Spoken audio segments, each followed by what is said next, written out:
Aabot sa migit 4,000 pisong halaga ng hinihinalang shabu ang nasabat ng otoridad sa operasyon nila sa Davao City noong Miyerkules.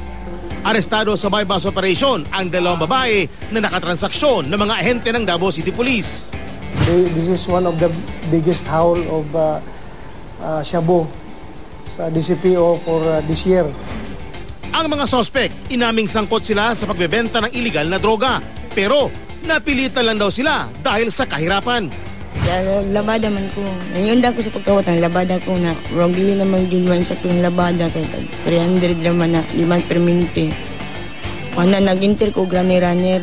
Pero giit ng pulisya, hindi ito dahilan para lumabag sa batas.